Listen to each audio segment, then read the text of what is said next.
کوم حدیث مبارک چې ما تلاوت کړ په دې حدیث مبارک کې رسول الله صلی الله علیه وسلم نا یو صحابي تپوس کوي حضرت مصعب ابن سعد رضی الله تعالی عنہ چې زما پلار د رسول الله مبارک نه تپوس وکړ چې د الله رسوله ټول نه زیات ازمایښونه په چا باندې راځي. رسول الله صلی الله علیه وسلم ارشاد او فرمایو الانبیاء په دنیا کې د ټول نه زیات ازمایښونه ازمیختونه دا په انبیاء کرامو باندې راځي. ثم الامثل فالامثل او بیا چې د نبیانو سره کم خلق نږدې وي په هغه خلکو باندې ازمایښتونه ازمیختونه دا ډیر راځي. ثم الامثل بیا د هغې نه بعد چې کم خلقي عبادت گزار خلقي په هغې باندې ازمیختونه او ازمایښونه د الله سبحانه وتعالی د طرف نه ډیر راځي. ولنبلونکم بشیء من الخوف والجوع کله به په تاسو باندې د دشمن یره راشي زړه کې به هیبت پروتي زړه کې به یره پرتی چې را الله سبحانه وتعالی اوس به زما سره څه کوي زما وروسته انجام به څه جوړیږي فی الحال به زما څه پوزیشني تاسو په زړه کې به دا یره زه ور واچوم. والجوع کله ناکله به په تاسو باندې لوږه راشي ستاسو سره به پیسو کموالی راشي ستاسو په کور کې به د روټۍ درک نه لګي پیسې به زه ستاسو سره ختم کم ونقص من الاموال والانفس او ستاسو ذاتونه به زه ختم کم مختلف قسم ازمایښتونه به زه په تاسو باندې راولم ستاسو په کور کې به افراد یې هغه به زه ځان ته راوغواړم په هغې باندې به مرګ راولم. ولیکن دا ټول کارونه چې زه کوم نو دا به د دې دپاره چې زه ستاسو امتحان واخلم زه ستاسو ازمیخ واخلم چې دا بنده په خوشحالۍ کې خو ما یادوي آیا د غم په حالت کې ما یادوي او که نه زما یاد د زړه نه اوباسي او که نه اوباسي نو دا به د ازمیخ دپاره بهترین خلک کم دي چې کله به ازمیخ راشي او دیو په هغې کې په الله باندې بروسه وکړي د صبر لمن په مضبوطیا سره ونیسي زړه کې دا وګڼي چې الله زه خو تا پیدا کړی زما د کور د افراد دا تا پیدا کړي ستا هر یو امتحان زما د سر نه قربان سر تسلیم خم زه ستا طرف ته التجا کوونکی یم په هېڅ یو حالت کې دا خپل پوزیشن دا داسې جوړ نه کړي چې د هغه د الله سبحانه وتعالی د نافرمانۍ. نو صبر چې کوم خلق وکړي د ازمیخ په وخت کې نو دغه خلق کامیاب خلق. او ګوره وروڼو په دنیا کې په انسانانو باندې دا ازمیختونه د الله تعالی د طرف نه کیږي. ازمیخ په دوه قسمه باندې یو ازمیخ هغه چې د انسان ګناهونه وي نو الله سبحانه وتعالی په هغه باندې بیماریانې راولي په هغه باندې د مال کمی راولي په هغه باندې مصیبتونه راولي چې قدم دی جو په مصیبت کې اخته کیږي دا د دې لپاره چې انسان ګناهونه الله سبحانه وتعالی معاف کړي. د دې ازمیختونو د وجې نه د انسان ګناهونه الله سبحانه وتعالی معاف کړي. او بعضې ازمیختونه داسې چې هغه د ګناهونو د معاف کولو لپاره نه د درجاتو د بلندۍ لپاره الله پاک د دې انسان درجات اوچت کړي لکه د انبیاء کرام په انبیاء کرامو باندې په دنیا کې د ټولو نه زیات ازمیختونه زیات ازمایش هغه په انبیاء کرامو باندې راغلي. تاسو د حضرت آدم علیه السلام د دور نه راواخلئ په آدم علیه السلام باندې څومره لوی ازمیخ راغی الله پاک د بره اسمان نه راکوز کړه لاندې ځمکې دا څومره لوی ازمیخ کور والا یې ولم راکوزه کړه او بیا په دې ځمکه باندې صرف آدم علیه السلام دی او دغه کور والا دا حضرت حوا علیه السلام یو بل پسې ګرځي یو بل نه پیدا کېږي. دعا کوي ربنا ظلمنا انفسنا وان لم تغفر لنا وترحمنا لنكونن من الخاسرين. رب مونږ په ځان باندې زیاتې کړی دی ته مونږ وبخې که چېرې تا ونه بخلو نو رب مونږ بیا نقصان وموندو دا دعاګانې آدم علیه السلام غواړي په هغه مصیبت کې صبر کوي، په هغه ازمیخ کې د الله سبحانه وتعالی د طرف نه چې کوم شوی دی صبر کوي. نتیجه دا راوځي چې الله سبحانه وتعالی ورته هغه توبه هم قبلوي، او الله سبحانه وتعالی د حضرت حوا علیه السلام او د آدم علیه السلام ملاف هم کوي، یو ځای ملاقات ولرم. دغه سلسله را روانه ده په حضرت نوح علیه السلام باندې ازمیخ راځي. دومره عظیم ازمیخ پې راځي چې نوح علیه السلام 900 کاله خپل قوم ته دعوت کوي، دین طرف ته رابلي، او په مشکله باندې د 80 نه واخله تر 80 پورې کسان د حضرت نوح علیه السلام سره ملګري کیږي. نو ټول ته انکار کوي. او دا ازمیخ سکه خپل کور والای هم خبره نه مني، خپل بیبي هم خبره نه مني، خپل زوی هم خبره نه مني. سوال مینت زاری ورته کوي، زویا زمونږ څه دې کشته ته راوخېږه ته به غرق شي. هغه ورته وایي نه زه نشم درخته، زه نه درخېږم. دومره لوی ازمیخ په الله سبحانه وتعالی راوست. په هغه ازمیخ کې چې صبر وکړو، د الله د طرف نه توجه خپل وانه راولا، الله پاک کامیاب کړه په هغه صبر کې. دغسې دا سلسله را روانه ده د حضرت ابراهیم علیه السلام ازمیخ ته ګوره، څومره ازمیختونه دي. دعوت او د تبلیغ کار کوي، ازمیخ پې دومره راغی خپل پلار مخالف شو، په کور کې ورسره دی خپل پلار او هغه بوتان جوړوي. باچای مخالف شو، چې وخت تیریږي خلک مخالف شو، حتی تر دې پورې دومره لوی ازمیختونه او ازمایښتونه به راځي چې حضرت ابراهیم علیه السلام قوم هغه اور ته گزاري، خو بیا هم په کلمه د توحید باندې مضبوط ولاړ دي، د الله سبحانه وتعالی په کړو باندې صبر کوي. بیا دومره ازمیخ پې راځي، حضرت ابراهیم علیه السلام ته الله سبحانه وتعالی حکم کوي چې ابراهیم د خپل زوی دې ذبح کړي. دې ازمیخ ته وګورئ، زوی روانه او د علالې د ذبح دپاره روانه. بیا ورته وایي د خپل بچي پرېږده په دې ویرانه ځمکه کې، په دې بیابان کې د خپل بچي پرېږده او ته تې ځه. حضرت ابراهیم علیه السلام د الله سبحانه وتعالی دغه امتحان هم پاس کوي، خپل بچي په دغه بیابان کې پرېږدي. په حضرت ایوب علیه السلام باندې څومره ازمیخ راځي. ایوب علیه السلام باندې دومره لوی ازمیخ راغلی و، یو بیماری ورته لګېدلې وه او ډېره سخته بیماری ورته لګېدلې وه. محدثین لیکي، مفسرین لیکي چې حضرت ایوب علیه السلام 18 کاله بیماری کړې وه، 18 کاله، او دومره سخته بیماری کړې وه چې د کټ نه د پاسېدو نه و، چرته د تلو نه و. خپل رشتہ داران، خپل کلیوال، خپلوان دا ټول ترې لرې شوي وو. او بیا دغه ازمیخ نه د بیماری، په هغې کې هم حضرت ایوب علیه السلام شکر ادا کوي، الله چې تا څه زما دپاره مقرر کړي دي په هغې کې زه خوشحاله یم، ته مې رب یې او زه دې بنده یم. شیطان الله ته ووایي الله دی په دې حالت کې ځکه شکر ادا کوي چې د ده څه خو مال ورسره دی، د ده خو اولاد دی، د ده څه خو پیسې دي، دی په خوشحالو کې دی، مزو چرچو کې دی، ځکه داسې شکر ادا کوي او د صبر لمنې نیولې ده.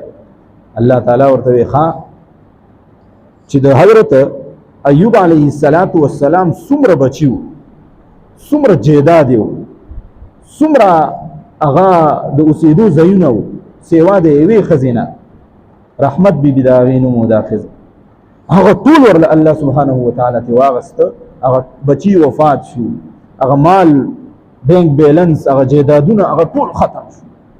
اکی سره حضرت ایوب علیه السلام هغه پاتې شو او یوه کوروالی ورسره پاتې شو.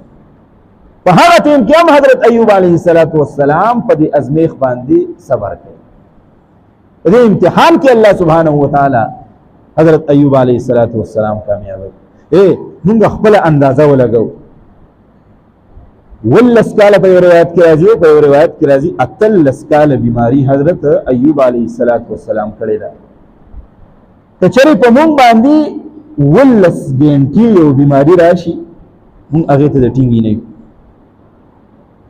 مونږ څومره سر تندې ټکو، خپې ټکو، څومره واویلا کوو، څومره چغې وو، څومره د الله نافرمانۍ کوو.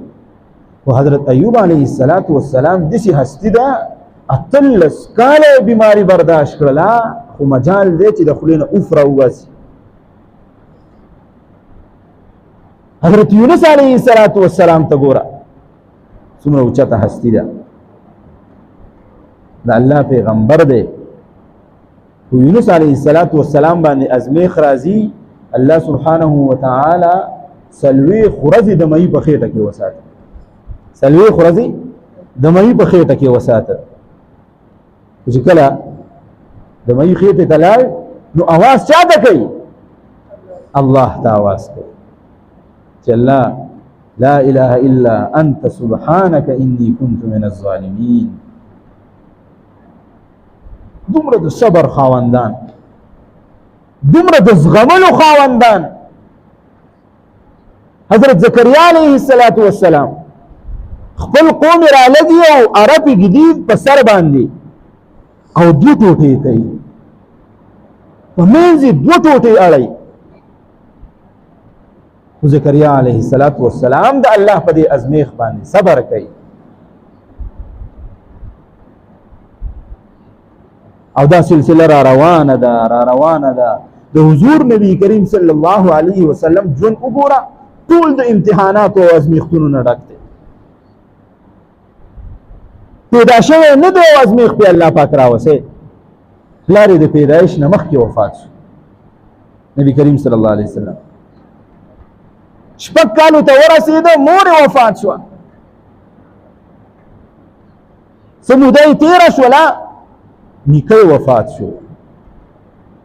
هغه ابو طالب چې د پیغمبر علیه السلام ډېر خدمت به کاو، ډېر خیال به ساته، هغه وفات شو. په ژوند کې حضرت خدیجه الکبرى رضی الله تعالی عنها وفات شو، کور والا. د بچو امتحان ته ګوره، حضرت رقیه رضی الله تعالی عنها د پیغمبر علیه السلام هغه لور ده. پیغمبر علیه السلام په ژوند کې وفات شو او په دومره سخت حالاتو کې وفات شو چې د بدر موقع ده، د بدر او صحابه کرام وتی دي د جهاد لپاره او درې چونده سیوا دي د مسلمانانو نه. دومره سخت حالات دي. پیغمبر علیه السلام خپل بیمار لور پرېږدي، عثمان رضی الله تعالی عنہ هغه د تیماردارۍ لپاره پرېږدي. پیغمبر علیه السلام جهاد لپاره لاړ، لور یې دلته کې دومره بیماره ده چې وفات شو. ام کلثوم رضی الله تعالی عنها د پیغمبر علیه السلام لور بیبي ده، هغه وفات کیږي د پیغمبر علیه السلام په ژوند کې. دغه څه کې د حضور نبی کریم صلی الله علیه وسلم اولاد ته ګوره، درې زامن دي د رسول الله مبارک. او حضرت ابراهیم علیه السلام، ابراهیم دا د حضور نبی کریم صلی الله علیه وسلم زوی دی. پیغمبر علیه السلام یو ورځ مسجد ته لاړ، واپس پسې سوال جواب راغی، وی کور ته راشه.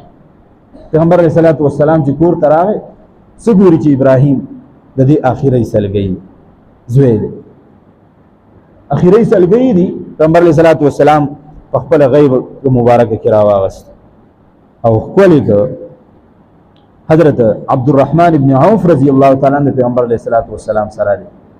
پیغمبر علیه السلام د سترګو مبارکو نه اوښکې را روانې دي. عبدالرحمن ابن عوف رضی الله تعالی عنہ ورته وایي د الله رسوله دا څه دي، دا اوښکې ستا د سترګو نه رابهیږي.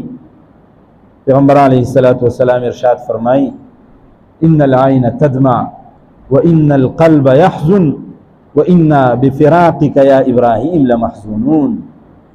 سترګې مې بهیږي، زړه مې خفه دی. ابراهیم ستا په دې جدایۍ باندې ډېر زیات غمجن یو، ډېر زیات غمجن یو ستا په دې جدایۍ باندې. پیغمبر علیه السلام ټول ژوند د مشکلاتو دی، ټول ژوند د ازمیښتونو او د امتحاناتو دی. ایزی چې سجدی لزی عقبه ابن ابي معيط هغه راځي هغه خبيث رسول الله صلی الله علیه وسلم په شام مبارک باندې د اوخ لري طائف ته د تبلیغ او د دعوت او د توحید د دعوت لپاره ځي په کانو باندې اشتراکي په موقع باندې رسول الله صلی الله علیه وسلم د مکی په بازارونو کې به ګرځیده او اوازونه به کول یا ایها الناس قولوا لا اله الا الله تفلحوا اے خلق تاسو لا اله الا الله وای د الله توحید اومنی الله یکتا اومنی یوازی اومنی مشکل کشا صرف الله اومنی تاسو به کامیاب شئ شاته بس یو کس ور روان نه او هغه کانی راخلی پر رسول الله مبارک باندې د شاته نسی ورول خاور راخلی او په شاته نه ورول او دا شاته سره چې کوم دی دا هم आवाज لګی څه आवाज لګی یا ایها الناس لا تطيعوا یا ایها الناس لا تطيعوا اے خلکو د دې سړي تابعداري ګوره ونه کوي دا جادوګر دی دا ساحر دی دا خو چې کوم دی نو خلک په خپل خبرو کې راول تاسو چې دا مخ کې سوکته او دا شاته سوکته وې دا مخ کې د آخري زمانه پیغمبر محمد رسول الله دی دا شاته چې بس ور روان دی دا اتر دی ابو جهل دی د دنه نقل اړيږي د دعوت د توحید دعوت ور کوي د پکانو باندې دومره سختۍ تیری شي دومره مصیبتونه او دومره ازمیختونه او دومره امتحانات پر رسول الله صلی الله علیه وسلم باندې راغلي او یوازې هغه نه بلکې د رسول الله صلی الله علیه وسلم صحابه کرامو چې کومه سخت تیری کړې دي کوم ازمیختونه په هغه راغلي وګوریات ساته مجال شته که چرته د خلینه اوف راوسته د صبر لمن نیولې ده په هر وخت کې د الله سبحانه و تعالی په دغه فیصله باندې په دې قضا باندې رضا اختیار کړې ده الله ز راضی ما هر حالت ته یې ستاسو طرف نه ده ته په ما باندې دا یو میان دونه زیات خپه کیږي رب په دې حالت کې چې ته زه خوښه ما زما دا فیصله ستا خوښه ده په موقع باندې حضرت علی رضی الله تعالی عنہ ودرېد د صحابه کرامو په مجلس کې تپوسی کاو د صحابه کرامو نه وی په مونږ کې د ټول نه بهادر سره کم یو دی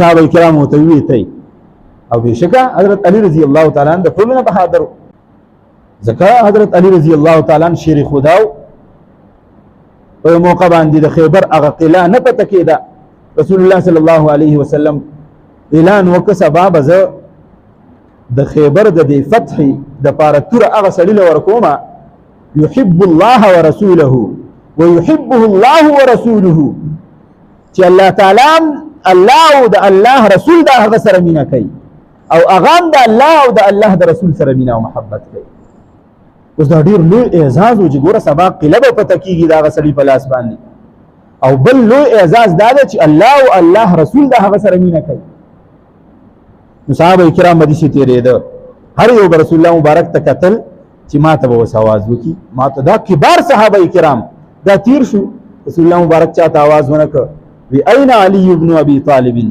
علي ابن ابي طالب څه شو صحابه کرام ته وی او فی عینه شیء هغه بسترګو کې سمارز ده اشو به چشم دی ورته رسول الله صلی الله علیه وسلم حکم وکړ راوي غواړي علي رضی الله تعالی عنہ راغی رسول الله مبارک خپل لعاب مبارک لال مبارک راوغستی په دې سترګو کې ورلولګولې وی وسترګي کولاو کا چې سترګي کولاو کړی رسول الله مبارک دا غلاړو د برکت هغه خري شي او تور ورته دا واخلا او دغه قله چې نه پته کیږي دا وی فتح کا لال څخه قله فتح کا حضرت علی رضی الله تعالی عنہ تور واغست او روان دي رسول الله مبارک ته وی دا الله رسوله تر هغه وخت پورې وجنګېږم چې تر کومه وخت پورې ټول ما وجلی نه یا دا قلعه ما فتح کړی نه الله مبارک ته نه چې څنګه لال شي لول به اعلان وکي چې خلکو تاسو دین اسلام تراشي دا الله وحدانیت ومني الله یک یوازې ومني پیغمبر محمد رسول الله صلی الله علیه وسلم دا الله سبحانه و تعالی د طرف نه پیغمبر ومني کدا دعوت قبول کو خا کنه نو بیا په ورشه. علی رضی الله تعالی عنہ ورغه جهاد شروع ک. الله سبحانه وتعالى چې هغه سو پیړۍ به تیرې شوې وي د صحابه کرامو براتلی او هغه به په شا کېدې هغه نه فتح کېدله. د علي رضی الله تعالی عنه د لاس د وجې نه د علي رضی الله تعالی عنه د شجاعت د وجې نه الله پاک هغه فتح کړی. دومره لوی شجاع انسانو حضرت علي رضی الله تعالی عنه، دومره بهادر سړی و، خو د هغې باوجود دا نه وایي چې زه بهادر یم. وایي خلکه په تاسو کې چې بهادر کم دی نو هغه حضرت ابوبکر صدیق رضی الله تعالی عنه. وایي هغه څنګه؟ وایي کله چې رسول الله صلی الله علیه وسلم د اسلام دعوت شروع کړ نو د بیت الله شریف مخې ته آواز وکړ، خلق پې راجمع شو، چا په کاڼو ویشته، چا په سپېړو باندې وواهه. زه هم ولاړم خو زما دا طاقت نه و چې زه ورغلی وی او رسول الله صلی الله علیه وسلم اخلاص کړی وی. واحد حضرت ابوبکر صدیق رضی الله تعالی عنہ چې لاړه او خلک یې راونیول، چاله سوک ورکوه، چاله لته ورکوه، چاله ټېله ورکوه، ټول خلک یې د رسول الله صلی الله علیه وسلم نه لرې کړل او خلکو ته یې وویل اتقتلون رجلا ان یقول ربی الله. ای خلکو صرف او صرف تاسو دا پیغمبر د دې دپاره وهئ چې دی وایي چې لا اله الا الله. اتقتلون ویلکم، ای تاسو دی مړ کوئ ستاسو دپاره د هلاکت وي. په هغه وخت کې ما د حضرت ابوبکر صدیق رضی الله تعالی عنه هغه شجاعت لیدلی دی. په هغه وخت کې د حضرت ابوبکر صدیق رضی الله تعالی عنه بهادري ما لیدلې ده. اوس اندازه ولګوئ په پیغمبر څومره سخته راغله. یو طرف ته لوري ایښودی کېږي، بل طرف ته مرۍ ته پړي اچولی کېږي، بل طرف ته په کاڼو ایشتلی کېږي، بل طرف ته وهلی کېږي، ټکولی کېږي. خو په دغه ازمیښت کې د صبر لمنې په مضبوطیا سره نیولې. دا صبر په ازمیښت باندې دا داسې یو څیز دی چې الله پاک ډېره لویه مرتبه په دې ورکوي. حضرت امام غزالی رحمت الله علیه احیاء علوم الدین کې یو قصه لیکلې ده چې ورځ حضرت موسی علیه السلام په یو لاره باندې تېرېده، یو سړی ولیده چې مخ یې وران دی او خېټه یې سیرې ده، زړه ته بهر پروت دی او دا کلیجې هم بهر پرته ده، وینه یې بهر پرته ده. تپوس یې د دې سړي نه وکړه چې دا ولې؟ وي په ما باندې یو زناور حمله وکړه او دا هر سړی زما نه راونیسته، ډېر سخت په تکلیف کې دی. د الله نه تپوس وکړه چې الله دا سړی خو به مخکې ما لیده، دا خو ډېر ښه سړی و، ډېر زبرګ سړی و، اوس پې دا دومره سخت امتحان د څه د وجې نه راغی؟ په کومه ګناه کې ګیر دی؟ الله سبحانه وتعالی ورته حکم وکړه چې موسی دې سړي به د ځان دپاره یو درجه غوښتله چې الله ما دغې اوچتې درجې ته ورسې. ما د ده اعمال چې وکتل نو د ده په اعمالو کې دومره زور نه و، د ده په عباداتو کې دومره زور نه و چې د دغې درجې ته رسېدلی دی. ما پې دا مصیبت راوسته، د دې مصیبت د وجې نه به اوس دقې اوچتې مرتبې ته دا انسان رسېږي. نو بعضې وخت کې چې مصیبت راځي نو یاد ساته، ګوره دا د دې د زموږ په عوامو کې خو دا مشهوره ده چې پلانکې سړی الله پاک بس راونیو نو خلک داسې وایي که نه، وایي الله رانیولی دی. خو یاد ساته ډېر ازمایښتونه او ډېر امتحانونه او ډېر مصیبتونه هغه د دې دپاره نه وي چې د الله ګریف سخت دی. بېشکه ان اخذه علیم شدید، الله چې څوک رانیسي نو ډېر په مضبوطیا سره یې رانیسي، ډېر وخت وله ورکوي چې رانیسي، ډېر سخت رانیسي. خو د دې رانیولو د وجې نه بعضې وخت کې الله سبحانه وتعالی د انسان درجات بلندوي، انسان درجات اوچتوي. همدغه وجه ده په انبیاء کرامو باندې حضرت مصعب بن سعد رضی الله تعالی عنه رسول الله مبارک نه تپوس کوي دا الله رسوله ای الناس اشد بلاء، انسانانو کې په ټولو کې زیات ازمیښتونه په چا باندې راځي؟ رسول الله صلی الله علیه وسلم ورته ارشاد فرمایي الانبیاء ثم الامثل فالامثل يبتلى الرجل على حسب دينه. په انبیاء کرامو باندې لول سخت ازمیښتونه او مصیبتونه او دا چې کوم دی د الله د طرف نه هغه امتحانات راځي، بیا د هغې سره نږدې چې کوم خلک په هغې بیا د هغې سره نږدې چې کوم خلک په هغې باندې راځي. نو دا ته څه وایې چې ګناه کېږي نعوذ بالله د پیغمبر نه؟ انبیاء کرام خو معصومین دي، هغه د ګناه نه پاک دي. دا د څه دپاره؟ د دې انبیاء کرامو د درجاتو د بلندۍ دپاره، د دې بعضو بزرګانو دا اوښکې چې د مصیبت په وخت کې د ازمیښت په وخت کې د سترګو نه راوځي، دا الله ته دومره محبوبي. الله وایي چې دا سړی زه جړوم ځان ته، دا سړی زه ودروم ځان ته، دا به ما ته آهزاري کوي، د ده دا آهزاري ما ته خوښه ده. اوس نن سبا زمونږ آهزاري دی د شپې پاسېدل مونږ کوو، د چربانګې پاسېدل کوو، خو د چا دپاره یې کوو؟ د اوبخور دپاره یې کوو. د چربانګ پاسېدل یي خو د څه دپاره یي؟ د اوبخور دپاره یي. منډه ترړه یي خو د څه دپاره یي؟ د دې دپاره یي چې باران راښکې شو څاروي د بره کوټې نه راکوز کا. منډه ترړه یي، پیسې خرچ کول یي خو د څه دپاره یي؟ پلانکې راته ووایي چې یاره ده د زوی په دې واده کې چې کوم خرچ وکړه که نه ته بایي وکړه. زمونږ منډه ترړه یي خو د حرام خورۍ دپاره یي، حرام مال به څنګه لاسته کړمه. زمونږ پیسې خرچ کول یي خو د غټ بیلډینګ دپاره یي، د عیش ماشۍ دپاره یي. کاش چې زما سحر وختي پاسېدل د الله د رضا دپاره د جړا دپاره وي. کاش چې زما پیسې لګېدل، زما پیسې ګټل د جومات د خرچ دپاره وی، د غریب د خرچ دپاره وی، خوند به هله کړی وی. کاش چې زما منډه ترړه د حلال رزق دپاره وی. نو خبره مې د دې پورې عرض کوله چې ازمیښت به راځي په انسان باندې، خو دا به د دې ازمیښت سره د الله سبحانه وتعالی د عبادت نه لاس نه وینځي. څومره خلک دي ازمیښت پرې راغی او هغوی خپل دینونه بدل کړل. دین یوازې بدلول دا نه دي چې په خوله باندې څوک وایي چې یاره زه نعوذ بالله کافر یم. یوازې دین بدلول دې ته نه وایي، ته خپلو کارونو ته وګوره، ستا کارونه د دین اسلام موافق دي او ورته نه دي. زه اکثر یو قصه کومه، زمونږ باباجي چې حیات و، یو کس رینګ وکړ، هغه وخت کې ټلیفونونه او موبایل نه وي.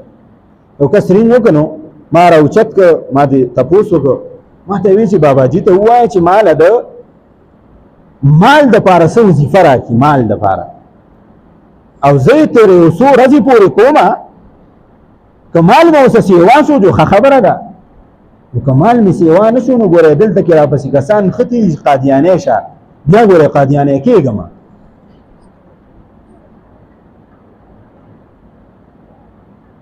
خلق په ازمیښت کې دې حد ته ورسېده، حالانکه صحابه کرامو ته اندازه ولګوه. حضرت ابوذر غفاري رضی الله تعالی عنه خپل ورور رالیږي، اندازه ولګوه چې دا نوی پیغمبر راغلی دی، دا خلکو ته څه خبرې کوي. ورور راځي اندازه اخلي واپس ځي، ورور ورته ټولې خبرې وکړي چې داسې پیغمبر دی، داسې اخلاق دي، دا دي دا دي.